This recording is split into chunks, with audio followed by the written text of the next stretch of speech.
For everyone who has not met me yet, hi, I'm Michelle from ProWritingAid. I'm the Social Engagement Manager, and I'm filling in for Haley this month for the write-in, and we are going to be talking about creating a believable sleuth. So if you were here last week for Crime Writers Week, this is kind of just continuing with that theme.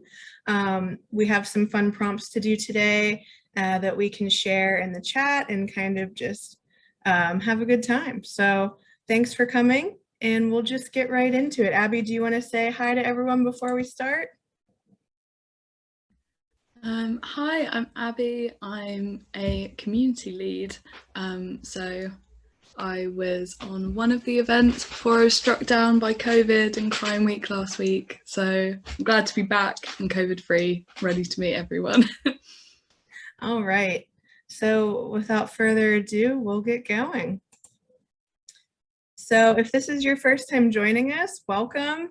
Normally this is hosted by our head of education, Haley Milliman. She is out today, but we're so excited to be here with you. So we go through a few slides on the topic and then just dive right into some prompts. As we go through the prompts, feel free to write anywhere that suits you. If you like pen and paper, if you like typing, it's totally up to you. You don't have to turn anything in or send anything to us. This is just for your personal benefit. But if you would like to share your work in the chat, you're more than welcome to do so. It's not required, but if you want to share, you can share, and we'll choose a few things after each prompt to kind of read aloud. So feel free to utilize the chat for any communication with your fellow attendees today, or to share some of your writing. So the main goal is to have fun and spark curiosity. You know, as we always say, any writing progress is good progress. You can't edit a blank page. So whatever you get done today is only going to help. So don't be too hard on yourself. It's just some nice creative downtime for your work in progress. So today's focus is how to create a believable sleuth. So first, what's important to consider when crafting a sleuth? Your sleuth is just as important as your story.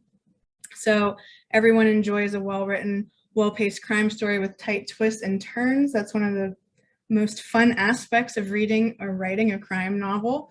But plot isn't the only thing that's important to consider when assessing the effectiveness of your novel. So readers enjoy stories that have engaging, well-written main characters. Your characters need to find your sleuth compelling in order to relate to them and to, you know, kind of figure out what might be happening next. And the prompts in this write-in are designed to help you think about key features that will round out your main character. So the first exercise we're going to do, it will take 5 minutes. And first, you're just going to make a list of all the skills and specialties your sleuth has. So we will pause for 5 minutes. Go ahead and just brainstorm and get down whatever you want, and then we can share. So have fun, and we'll see you in 5 minutes.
Okay, that's the end of our first exercise. If you'd like to share what the list that you made in the chat, go ahead. I see a couple of you are already doing that.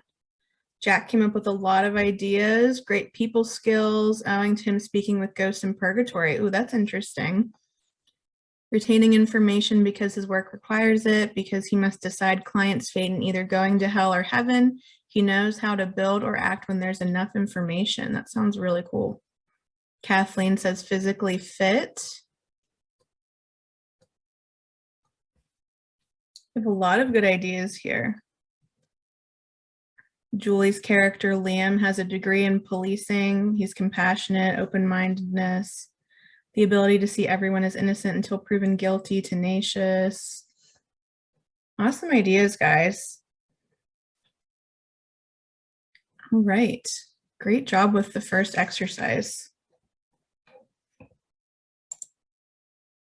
The next one, let me start it already. The next one, you're going to, here we go. Outline any key physical characteristics or tells that make your sleuth stand out. So we'll have 5 minutes for this as well, and then we'll come back to share. So have fun.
All right, that's the end of our second exercise. What did you guys come up with?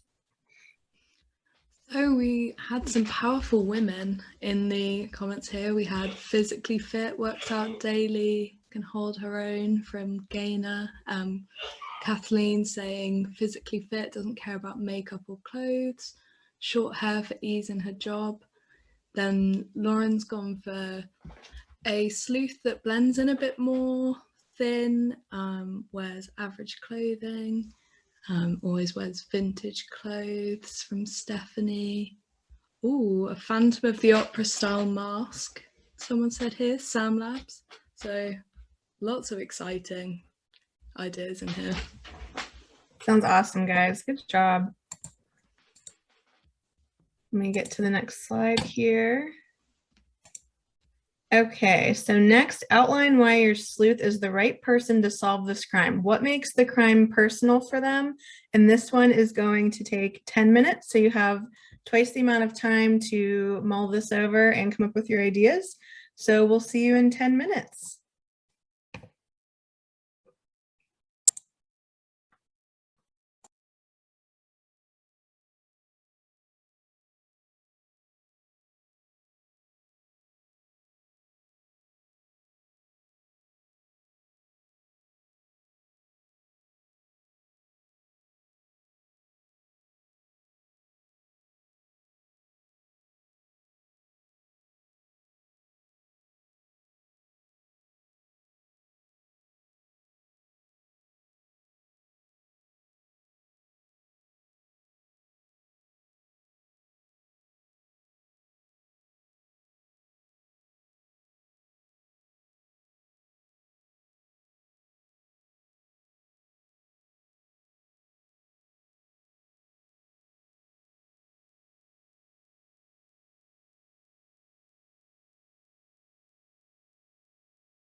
All right, that's the end of that exercise. I see some really awesome ideas here in the chat. Abby and I were chatting about the one that we really liked involving the winery. Throw a winery in and I'm there. There's a lot of wineries near where I live, and it's one of my favorite places to go. So I would absolutely love reading a story set in a winery. Let me pick out a couple here. So Kathleen says, my character lost a sibling to murder. So when a woman goes missing during a hike with her husband in the national park where my ranger works, her radar goes up. She is physically fit and can hike for extended periods of time over rough terrain. She knows the physical park very well, including the backcountry. She is a keen observer of people and can often pick up on their stress levels and emotional state. That sounds really interesting. And Lauren says, what makes him perfect for solving this crime? He's following the trail of political corruption, so his journalist looks and demeanor get him into doors that are not open to sleuths. What makes his crime personal for him? Money that was supposed to go to building a road through his hometown got diverted and the road was built somewhere else. Lots of businesses went bankrupt. The money ended up going to build a road where a congressman had his own factory. Ooh. That sounds very interesting. Abby, what stuck out to you? That was an exciting one from Jean talking about a comic book mini-series about a Native American sleuth who has to investigate a case of a woman gone missing from a Native American tribe, and it's personal for him because he's Native American too, which is quite an unusual setup for these sorts of stories. So I think that would be exciting. And another one about let me find it. Voltage was kicked out from her university after refusing to sleep with her professor. Ever since she learnt to hate men who use their position and power to use women, she made a promise to go after them and make them an example to all other out there. This feeling only intensifies after she was killed by her work colleagues, who did what they could to stop her. When the truth began to surface about police corruption in her country, guess what? Death didn't stop her. Death gave her the freedom to do what's right, a freedom she didn't have before, which is like so many different genres in one. That sounds really cool. Yeah, I'd read it. All right, awesome job. Let's get over to the next slide here. Okay, next is another 10-minute exercise. Outline your sleuth's key relationships. Remember, relationships can be positive or negative. Describe how these will impact their ability to solve the case. So we'll see you in 10 minutes. Have fun.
All right. Sorry for the technical difficulties earlier on, guys. I was trying to open up a different window and it totally kicked me off of what I was sharing. So I just had to guess where the timer let off. You might have had a couple extra minutes, in which case I'm sure you don't mind. But let's go through and pick out a few to share. Stephanie says Magdalene and her sidekick Michael are the main characters. They're close friends with the owners of the Enchanted Cottage Winery.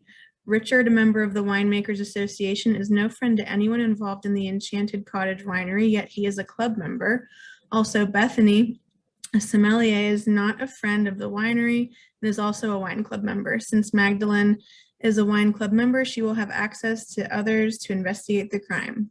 Crime stories with wine added, that could always be interesting. So I'm there for it. And then Kathleen says, following the murder of her sibling, my character's family unraveled. Her father, whom she was close to, died of a heart attack shortly after the murder. She and her mother are estranged, something she has never dealt with emotionally. A male coworker is a misogynist and a bully who is constantly trying to undermine my character's confidence and abilities. He does this because he is insecure and jealous of the talent she has that he lacks. He will sometimes take credit for work she has done, beating her to the punch of telling the boss a great idea. Newly hired ranger sees what is going on, tries to befriend and support my character, but she is having none of it. That sounds super interesting. Abby, what stuck out to you? There was another one from Lauren that made me think of Ozark. I don't know if anyone watches that.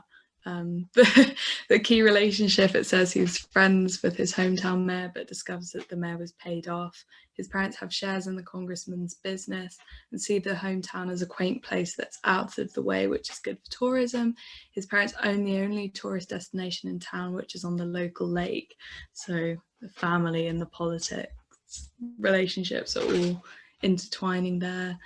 And I love how many of these are looking at gender in the workplace. I can't find which one it was, but I think there was another one where a female officer was in a bit of a boys' club. I think that might have been from Gaynor. And there's one about Lucifer from Jack on here, which is very exciting. Arrogant and dismissive, but wouldn't anyone else be if they had to organize a bunch of demons to torture people all day long? It's true. I can hardly organize myself. So All right, awesome job, everybody. You're coming up with some really great ideas here.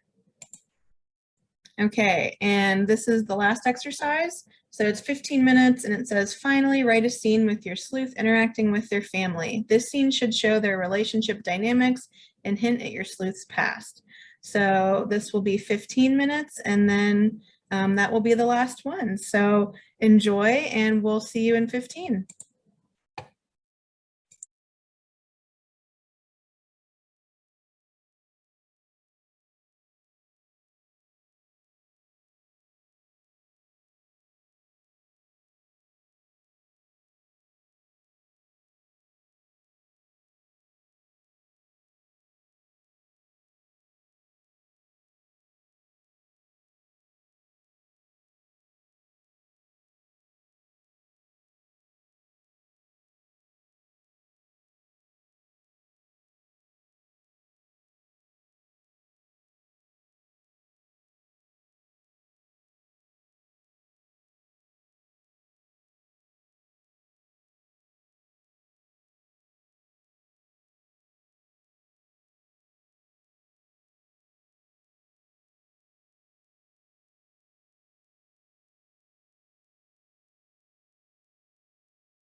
All right, that's the end of our write-in. We are a couple minutes over, so I hope that that is okay for everybody, but thanks for hanging with us. And your scene ideas are awesome. Some of them are just they're all so great, and some of them are just like so long, and I don't want to keep you here to read them out loud, but I hope that you enjoyed the session. Thanks, Abby, for being with me today too. And we'll see you all next time. Haley should be back for the July write-in, and we'll see you over in the Facebook groups and on social media. So enjoy, happy writing, and good luck with all of your projects, because they seriously sound great and we can't wait to read them. All right, bye everyone.